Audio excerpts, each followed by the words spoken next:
Redneck Garage. Before I do anything else, I wanted to recognize one of my subscribers, and let me read you his note. Hi David, big fan of your channel. While on vacation visiting my father-in-law in Colombia, South America, I showed him your YouTube channel.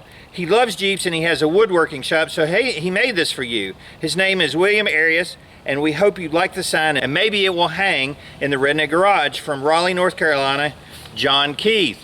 Now, I get stuff sent to me, but this was really, really unique, and I wanted to show it to you.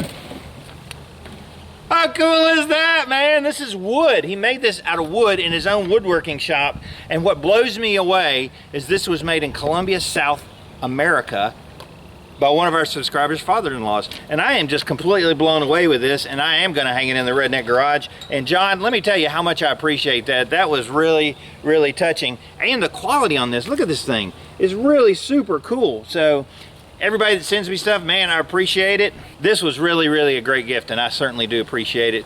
I wanted to give you a little shout out. All right. So with the Toyota pickup truck, I need to go down to Nashville to pick up the parts at the freight terminal. However, I've got a front caliper sticking, so we're going to look at that first. You know, the truck sits a long time. It's got a weird caliper. Last time I drove it down to the dump to take some trash, I saw smoke coming off of that front wheel, and I realized that there's an issue with that caliper. Now, whether it's unstuck or not, I don't know. We're going to take a look real quick. All right, well, here's my little Toyota, and besides needing to wash it, I'm going to wash it real quick. But this is the caliper that I think is sticking. I'm going to jack up that front wheel, hit the brakes a couple good times, and see if it actually is indeed sticking, then go from there. Now here's the tricky part about this. It could be the caliper sticking. It could be the hose has collapsed internally and not allowing brake fluid to flow back and forth. It could be the master cylinder is janked up and not allowing the fluid to come back in. So you're kind of guessing on part of it, or you just replace it all.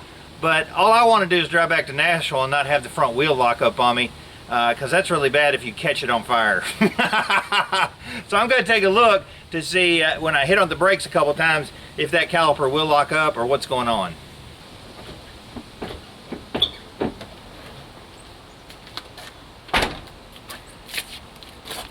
Oh yeah, she's locked up. Oh, well, that kind of sucks. So I'm thinking it's the caliper. I don't think it's the hose. I'll take this wheel off and we'll see where we go from there. Dang. Yeah, I knew there was an issue because of that heat buildup. These have funky calipers.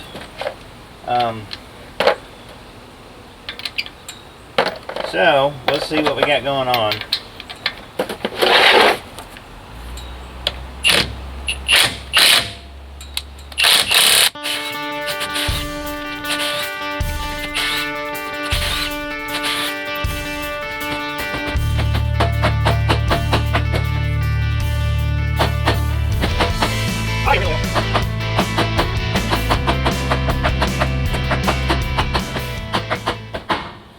There we go. Pain in the butt.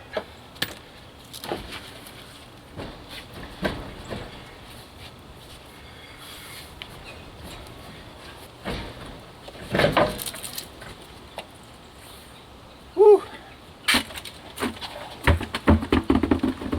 This model Toyota's brakes are really funky. You can see that it's a split caliper, one side to the other. Dual pistons, but it's got pistons on both sides. So it could be any of these that are messed up. Now you've got a pin and a post here. Pull those out, and your pins for your brake pads come out here. You have to get a hammer or something, and then you got two bolts that hold the whole thing on. So it's really kind of a trip. Now with these, you don't even have to take the caliper off to put new brake pads in. You just push it back, slide your new pads in, put your pins in, and you're done. I've got to take this whole stupid stinking thing off, so I'm excited. But I don't think it's the hose. I've got another one, if that's it. These are really a booger because they've been on there so long. But I think really it's just this caliper sticking from sitting so long.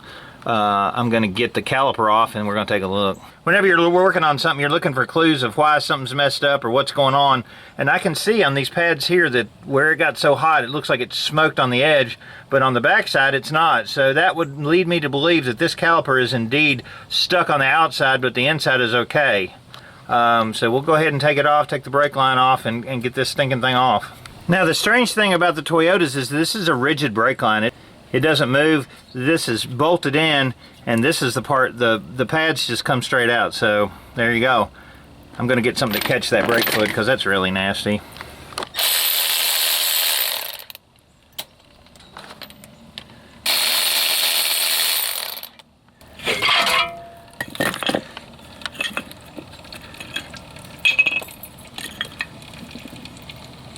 Yeah, you can see that it's got some rust and water's been sitting in there. So I'm not even going to fool with it. I'm just going to go get a rebuilt one and throw it on there real quick. I guarantee you this thing's froze up. Dang. Alright, I got the new caliper. Gonna go ahead and install it real quick. Always use your anti-seize on the bolts that hold the caliper on because you don't want it seizing up. And I'll use some around right here where the wheel goes on, and maybe that'll keep the wheel from sticking. Usually it will. Can't hurt.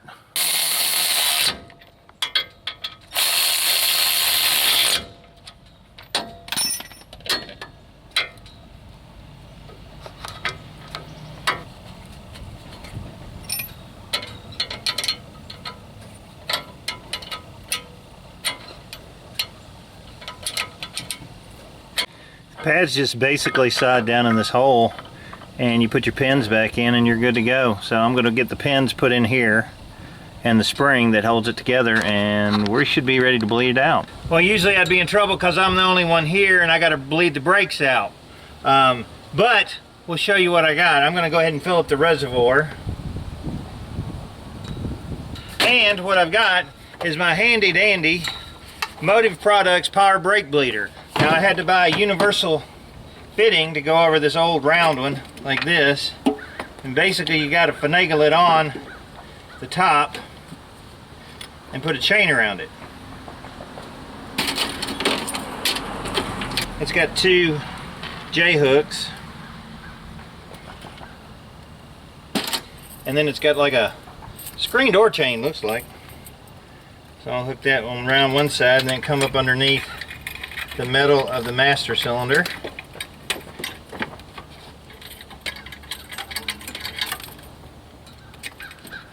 And then get it centered, and all you do is tighten that chain up and it holds it on the top of the master cylinder, which is super cool, which will allow me to bleed the brakes all by my lonesome, which is usually how it is when you got kids and they're too busy with girlfriends and cell phones and everything else. You know how that is.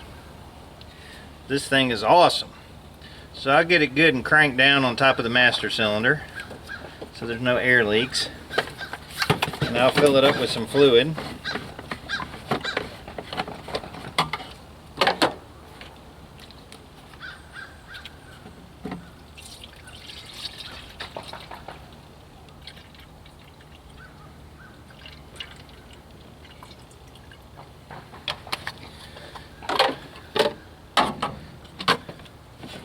Kind of like a garden sprayer, really, is what it looks like.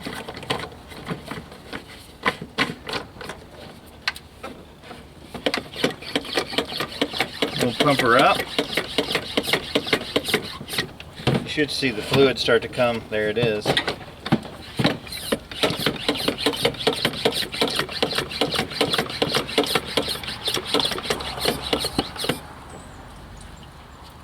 And it's holding steady, so that means I can go down and start bleeding the calipers. So I got my little reservoir here. I'm just going to open it up, and you can see the fluid coming out. There we go. You can see it coming down the tube. And it doesn't look like there's a ton of air in it, amazingly enough. That looks pretty good. And there's the new caliper. I'm going to put some anti-seize around this edge here. If I had more time, I'd probably take a wire wheel, clean all this up, but I don't have that much time. So let's get this thing zipped up so I can go get my bedsides. Okay, so the real test is whether it fixed it, right? So I'll pump on the brakes again. And last time that locked it up. Oh yeah, so that's beautiful. We did have a bad caliper. I'm going to put the wheel back on and we're ready to rock and roll. Alright, so I'm cutting the video there. It's already too dang long. Next thing I'm going to be doing with the Toyota pickup today is driving down to Nashville, picking up the bedsides that are made out of fiberglass. We're going to take a look at them. I was really aggravated at the freight company because they're a bunch of lazy whatevers. So that's going to be coming up. I've got another car project, believe it or not. And what else we got? Oh, and I think I'm going to sell my green YJ. So stay tuned. We got new videos coming up very soon. I'm Dave from the Redneck Garage. Keep turning wrenches.